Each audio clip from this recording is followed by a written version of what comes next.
Shalom jemaat yang dikasihi Tuhan. Kita bersyukur pada sore hari ini kita kembali bisa berjumpa dalam persekutuan tengah minggu kita. Sebelum kita bersama-sama memuji meninggikan nama Tuhan, saya ajak kita untuk berdoa. Bapa dalam surga, kami bersyukur kepada Engkau ya Tuhan, sebab hari ini Engkau sudah mengaruniakan kepada kami satu kehidupan lagi dalam hidup kami. Engkau sudah memimpin, menyertai, memberikan kami kekuatan, kesehatan untuk beraktivitas dan menjalankan semua tugas dan pekerjaan kami. Ampuni kami ya Tuhan, jikalau hari ini ada perkataan, tindakan yang tidak berkenan di hati Tuhan.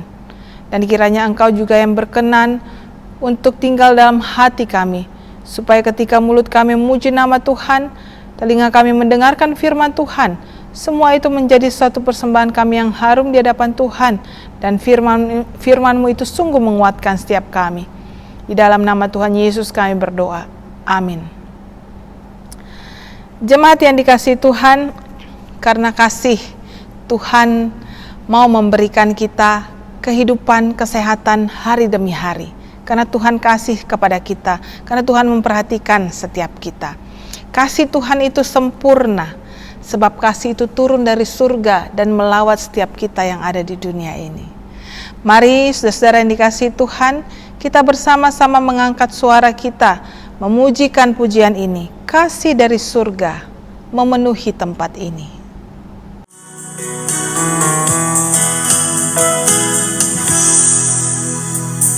Kasih dari surga memenuhi tempat ini.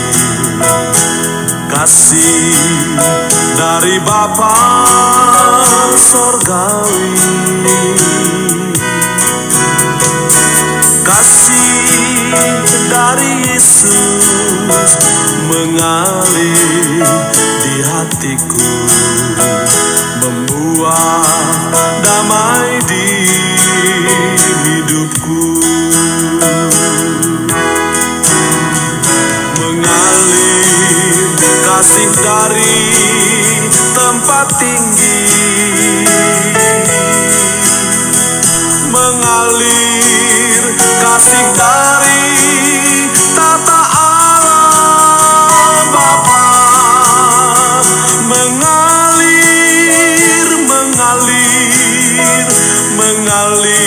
dan mengalir memenuhi hidupku. Kasih dari sorga memenuhi tempat ini. Kasih dari Bapa surgawi. Kasih dari Yesus mengalir di hatiku, membuat damai di hidupku. Mengalir kasih dari tempat tinggi, mengalir kasih dari tahta Allah Bapa, mengalir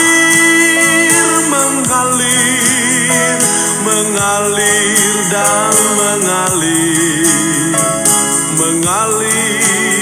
memenuhi hidupku.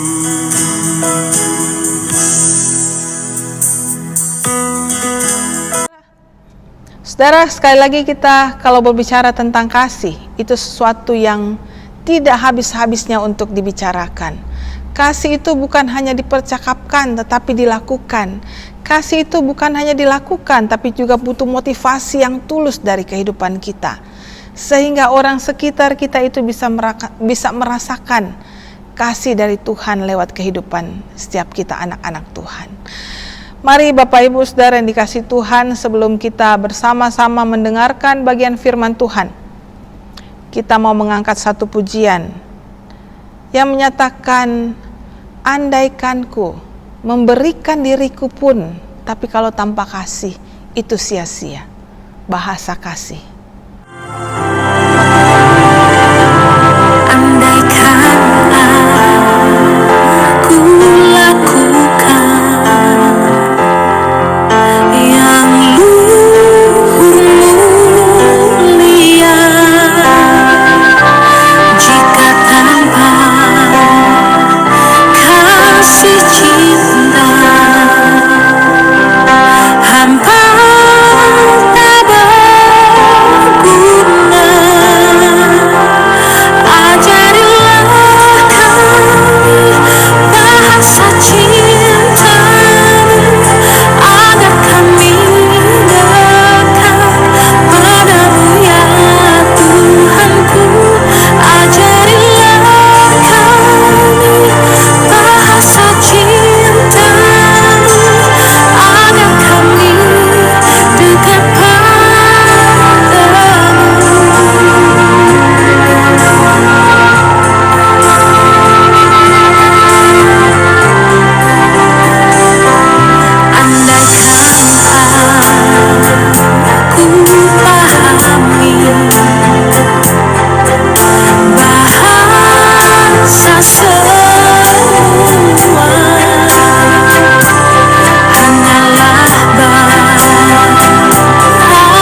Saudara yang dikasihi Tuhan, kita akan bersama-sama merenungkan bagian firman Tuhan pada sore hari ini yang terambil dari surat Yakobus pasal yang kelima, ayat yang ke-16 sampai dengan 18. Tapi sebelumnya saya mau ajak sekali lagi kita untuk menundukkan kepala di hadapan Tuhan dan kita mau berdoa bersama. Bapa dalam surga, kami bersyukur kepadamu Tuhan, sebab di tengah-tengah kehidupan kami ini, kami beroleh satu kesempatan. Di rumah kami masing-masing, kami boleh mendengarkan firman Tuhan. Ya Allah Roh Kudus, sekali lagi terangilah hati dan pikiran kami, supaya kami jauh dari segala hal yang berusaha merebut firman itu dalam kehidupan kami ya Tuhan. Sebab kami tahu hanya firman Tuhan saja pegangan yang kokoh, yang teguh dalam hidup kami.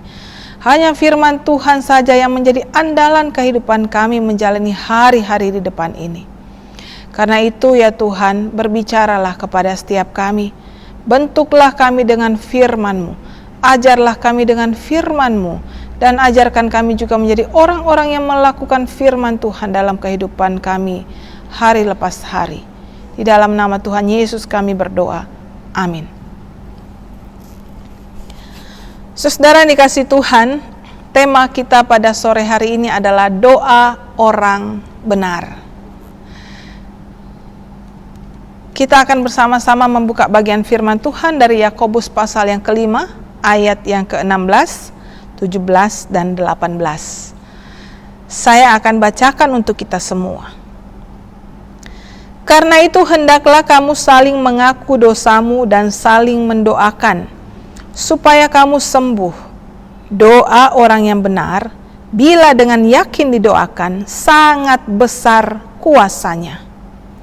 Elia adalah manusia biasa sama seperti kita, dan ia telah bersungguh-sungguh berdoa supaya hujan jangan turun, dan hujan pun tidak turun di bumi selama 3 tahun dan 6 bulan.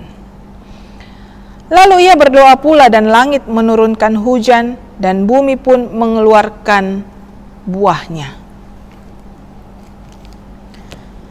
Nah saudara yang dikasihi Tuhan, suatu ketika ada seorang pengembara. Dia pergi satu desa saudara. Di desa itu terkenal sekali banyak orang-orang Kristen yang tekun berdoa. Maka pengembara ini, tempat yang pertama dikunjunginya adalah sebuah gereja tua yang ada di desa itu.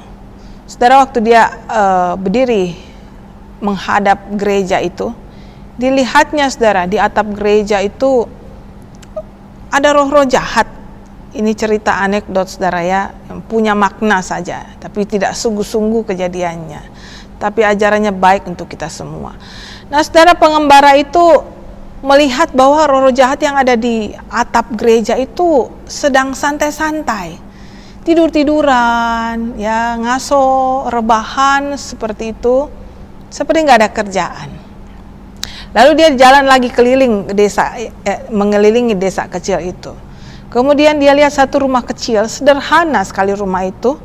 Orang-orang yang tinggal di dalamnya juga sederhana. Tapi dia lihat saudara, bahwa roh-roh jahat yang mengelilingi rumah itu bekerja begitu aktif untuk bisa menggoda, menjatuhkan iman orang-orang yang ada dalam rumah kecil itu, yang sederhana itu. Lalu kemudian saudara, singkat cerita terjadilah percakapan.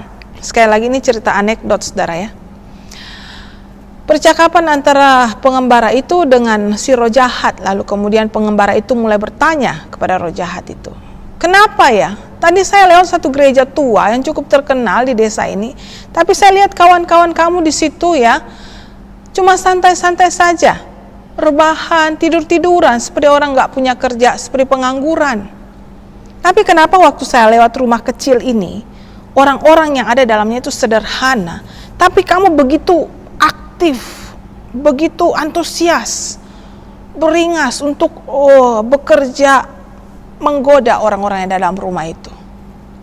Lalu si roh jahat itu bilang begini, iya, sebab kebanyakan orang-orang yang datang ke gereja tua itu hanya sekedar menunaikan rutinitas ibadah mereka saja.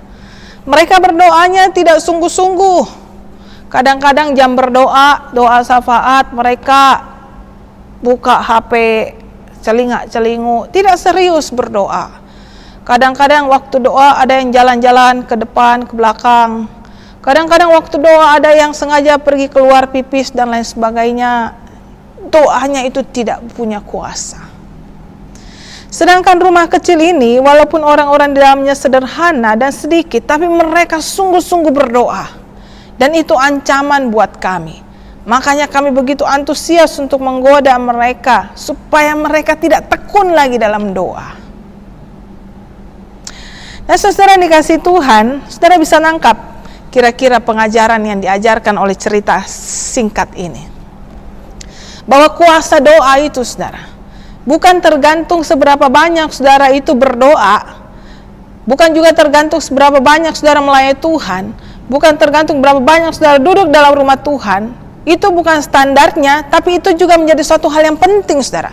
Tapi menjadi suatu hal yang lebih penting daripada itu adalah hati saudara dan saya ketika kita berdoa di hadapan Tuhan. Apa yang ada dalam hati kita yang mendorong kita berdoa, apa yang ada dalam hati kita yang membuat kita sungguh-sungguh berdoa di hadapan Tuhan, itu yang membuat kuasa Tuhan itu turun, membuat doa itu menjadi berkuasa. Saudara, saya tidak mengatakan bahwa doa itu adalah satu gebrakan untuk membuat Tuhan itu memaksa Tuhan untuk melakukan segala keinginan kita. Kalau saya baca sekali lagi ayat 16 bagian B ini, saudara, dikatakan, doa orang yang benar bila dengan yakin didoakan sangat besar kuasanya. Biasa disingkat, saudara, kalau orang hafal, doa orang yang benar sangat besar kuasanya. Nah, kalau dari rentetan kalimat ini yang menjadi perhatian saudara dan saya itu apa, saudara? Kuasa. Benar bukan? Yang kita harapkan ketika kita berdoa adalah apa? Kuasa. Yang kita harapkan ketika kita berdoa adalah apa? Supaya Tuhan itu melakukan apa yang kita doakan. Saudara, kadang-kadang pengertian kita tentang doa atau doa yang berkuasa itu menjadi melenceng. Kita menganggap doa itu benar kalau apa yang kita doakan itu dikabulkan.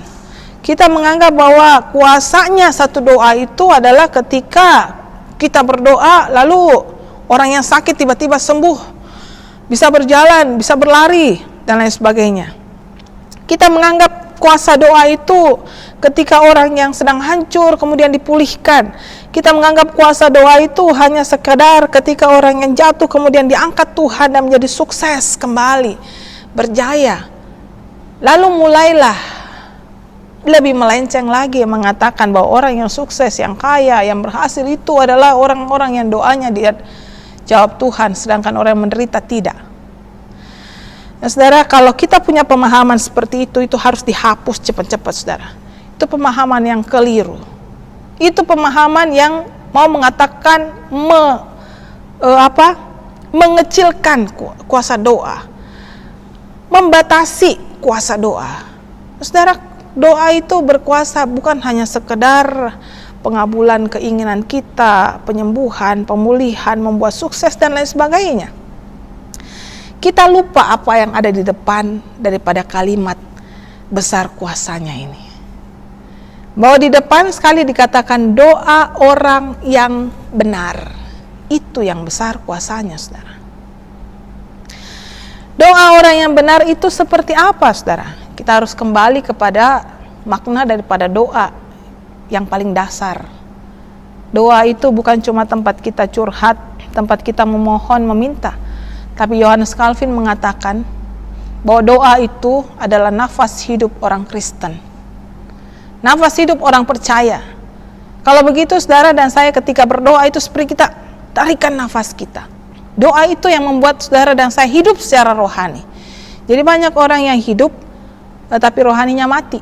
Banyak yang orang sehat, makmur, segar, bugar, tapi maaf, rohaninya belum tentu seperti jasmaninya.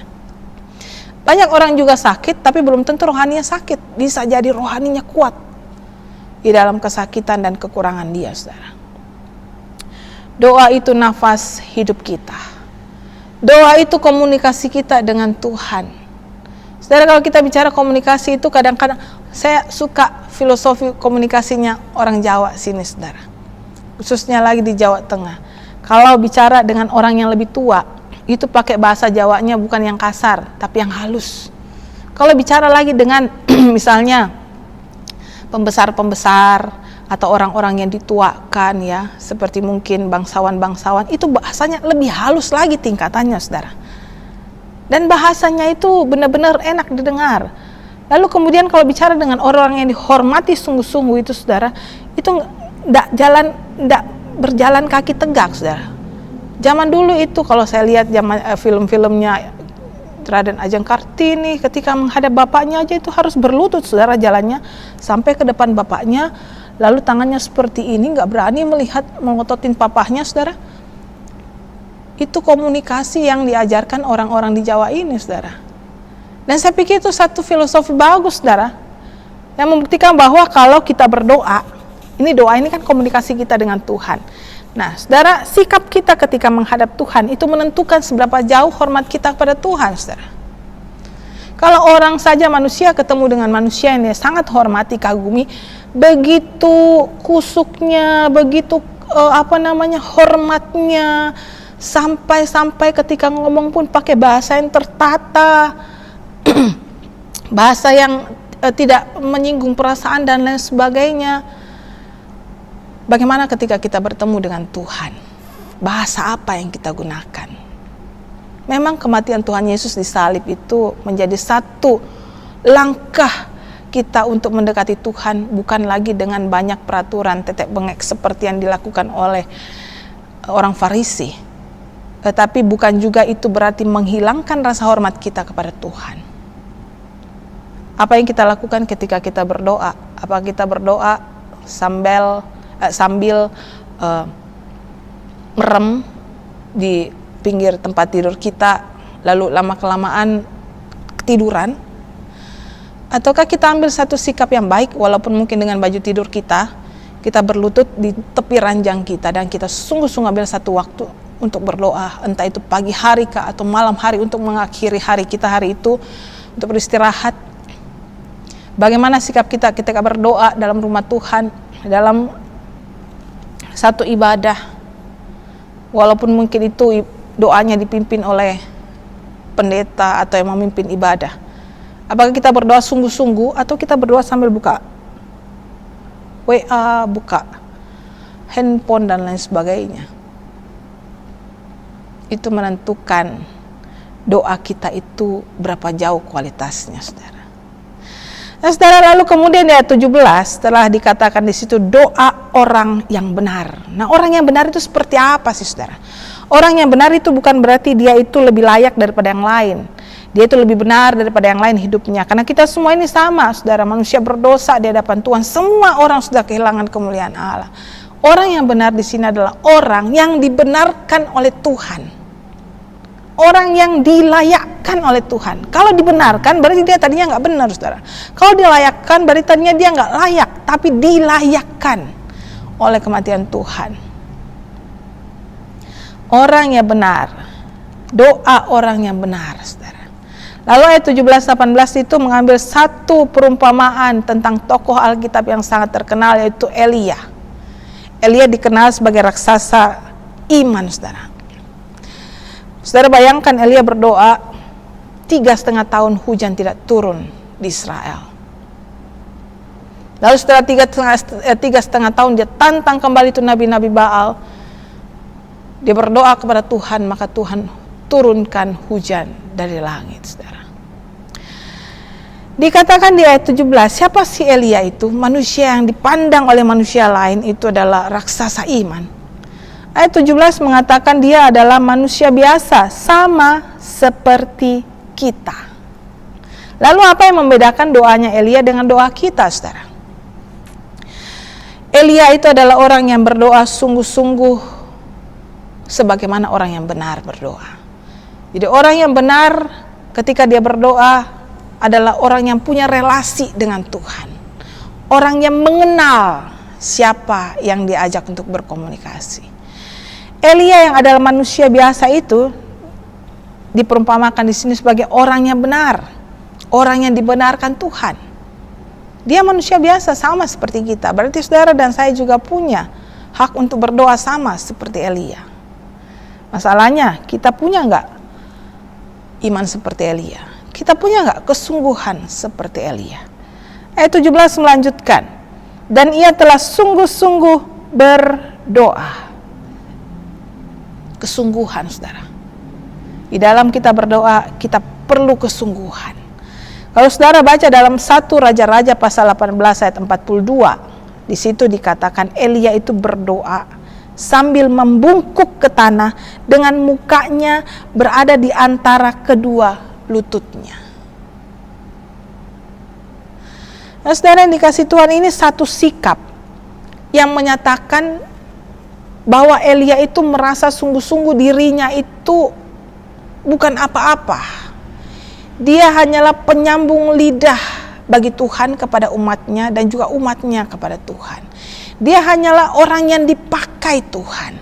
Jadi Elia itu tidak menyombongkan diri, ini loh, aku nabi yang dipilih Tuhan untuk memberitakan firman-Nya kepada kamu, dengarkanlah aku. Tidak, saudara, dia tahu dia itu hanyalah orang yang dipilih Tuhan dan dipakai Tuhan. Karena itu ketika dia menghadap Tuhan, dia sungguh-sungguh, saudara, dia membungkukkan badannya, bersujud di hadapan Tuhan sampai wajahnya itu mencium tanah, saudara. Saudara, saya nggak bilang bahwa kita harus seperti itu waktu berdoa, karena doa itu bukan hanya bicara soal sikap secara fisik, saudara. Bisa saja saudara kapan waktu di rumah kalau sendirian perlu merasa berdoa seperti Elia, boleh, saudara. Tapi yang paling penting adalah kesungguhan hati kita ketika menghadap Tuhan. Kesungguhan hati Elia lah yang mendorong dia untuk menunjukkan satu sikap hormatnya sampai dia membungkuk ke tanah dengan mukanya mencium tanah dan berada di antara kedua lututnya. Sikap yang sungguh-sungguh menghormati Tuhan yang disembahnya. Sikap yang sungguh-sungguh mengagungkan Tuhan, menyatakan Engkau yang besar, aku ini tidak ada apa-apa, aku hanya alat untuk Tuhan menyatakan kuasanya lewat diriku. Nah, saudara yang dikasih Tuhan, itu kesungguhan daripada Elia. Lalu kemudian yang Elia lakukan, saudara, dia berdoa bukan berdasarkan keinginan sendirinya, saudara. Jadi Elia itu bukan asal berdoa, bukan hanya asal memberikan pelajaran kepada orang Israel. Nih, karena kamu gak mau dengar perkataanku yang dari Tuhan, sekarang aku buktikan ya bahwa perkataanku itu benar ya. Aku mau buktikan ya, aku ini orang yang dipakai Tuhan. Aku berhentikan hujan selama 3,5 tahun. Bukan, saudara. Itu bukan keinginan dia. Tapi yang dia doakan selalu adalah keinginan Tuhan untuk terjadi lewat dirinya. Nah, ini yang saudara dan saya yang perlu diluluskan ketika kita berdoa. Bahwa doa itu bukan memaksa Tuhan untuk mengerti saya. Memaksa Tuhan untuk memahami kondisi saya. Memaksa Tuhan untuk melakukan apa yang saya inginkan lewat doa saya. Kadang-kadang kita kebalik nih, saudara. Doa itu satu gebrakan rohani. Maka kalau kita berdoa sungguh-sungguh, Tuhan akan kabulkan doa kita. Kita doa 1-2 tahun, kita kecewa karena doa kita gak dijawab Tuhan. Lalu kita mulai ragu, benar gak sih seperti ini dan seperti itu. Saudara, sekali lagi, doa itu bukan memaksa Tuhan untuk mengerti saudara dan saya. Tapi doa itu adalah mengangkat hati saudara dan saya untuk bisa mengerti isi hati Tuhan. Itu doa, saudara. Jadi doa itu ketika saudara dan saya berdoa, sungguh-sungguh di hadapan Tuhan, sudah dengan sikap begitu hormat. Lalu mohonlah supaya Tuhan itu bukakan pikiran kita, hati kita, untuk bisa mengerti apa sih yang Tuhan kehendaki di dalam hidupku. Apa sih yang Tuhan inginkan di dalam hidup saya. Itu doa orang benar, saudara. Ketika saudara dan saya mengangkat hati dan pikiran kita untuk mengerti pikiran Tuhan, maka yakinlah, saudara, bahwa rancangan Tuhan itu tidak pernah gagal. Kenapa bukan Tuhan yang mengerti saya, tapi saya mengerti Tuhan? Karena Tuhan sudah mengerti saudara dan saya sejak kita ada dalam kandungan ibu kita. Yang seringkali terjadi, kita yang tidak mengerti dan tidak mau mengerti apa yang menjadi isi hati Tuhan. Alkitab mengatakan bahwa rancanganmu bukanlah rancanganku. Dan rancangan Tuhanlah itu yang terindah dalam hidup kita. Karena itu, saudara, kita sudah banyak kali mendengarkan khotbah tentang doa, renungan tentang doa. Mari kita belajar sekali lagi dari Elia ini. yang diangkat oleh Rasul Yakobus sebagai perumpamaan orang yang benar dalam berdoa. Elia berdoa dengan sungguh-sungguh di hadapan Tuhan, dengan kesungguhan di hadapan Tuhan. Elia berdoa bukan untuk keinginan dia sendiri, tetapi untuk bisa memahami hati dan keinginan Tuhan dalam hidupnya. Mari menjadi orang-orang yang benar ketika kita berdoa. Belajar menjadi orang-orang yang benar, menghormati Tuhan dalam berdoa. Dan lihatlah betapa Tuhan akan bekerja luar biasa dalam kehidupan engkau dan saya. Mari kita berdoa. Ya Tuhan, ampunilah kami kalau seringkali kami salah berdoa. Kami bersikap kurang tepat di dalam berdoa. Kami memiliki pemahaman yang kurang benar ketika kami berdoa. Karena itu ya Tuhan, sore hari ini ketika kami melihat Nabi Elia, bagaimana dia adalah orang yang sangat dikenal sebagai raksasa iman. Tetapi Alkitab mengatakan dia juga adalah manusia biasa sama seperti kami. Karena itu pastilah setiap kami anak-anakmu juga dapat dan mampu untuk mengikuti teladan daripada Elia. Tolong kami Tuhan, bersikap hormat ketika menghadap Tuhan, bersikap benar ketika berdoa di hadapan Tuhan. Tolong kami ketika kami berdoa, kami mau melihat, mengangkat hati kami untuk mengerti akan rencana Tuhan dalam kehidupan setiap kami. Kami berdoa saat ini untuk saudara kami yang sakit di rumah atau di rumah sakit atau dimanapun mereka mungkin menjalani perawatan dan treatment dari para medis. Tuhan sendiri yang pulihkan mereka, sembuhkan mereka. Tuhan sendiri yang memberikan iman percaya yang kuat teguh bersandar kepada Tuhan saja. Kami juga berdoa untuk gerejamu di tempat ini. Sudah beberapa kali kami membuka ibadah dalam gedung gereja. Tolong kami Tuhan, lindungi setiap kami, jauhkan dari segala mara bahaya dan sakit penyakit. Kami juga berdoa Tuhan, untuk kondisi dunia dan gereja, bangsa kami saat ini, bersama-sama berjuang untuk keluar dari pandemi yang sulit ini. Kami percaya Engkau Allah yang Maha Kuasa, dan Engkau punya jalan keluar yang terbaik bagi setiap kami dan anak-anak-Mu. Dan kami percaya Engkau juga akan menolong kami, supaya kami tetap memberikan terang-Mu bagi dunia ini di tengah-tengah kondisi sulit seperti sekarang ini. Kami berdoa Tuhan untuk pemerintahan kami. Engkau berkati Bapak Presiden, para menteri dan juga pejabat-pejabat yang lainnya yang ada. Taruh kepada mereka hikmat dari Tuhan supaya mereka bisa bertindak dengan tepat di tengah-tengah kesulitan seperti sekarang ini ya Bapa. Terpujilah namamu Tuhan. Saudara kami yang dalam kesulitan hidup yang tidak mampu mereka ungkapkan kepada siapapun, kami percaya Engkau Allah yang mengerti dan memahaminya. Dan kami percaya Engkau Allah yang akan turun tangan untuk memberikan solusi jalan keluar yang terbaik untuk setiap saudara kami ini ya Tuhan. Terpujilah Engkau ya Bapa. Di dalam nama Tuhan Yesus Kristus kami berdoa dan bersyukur. Amin.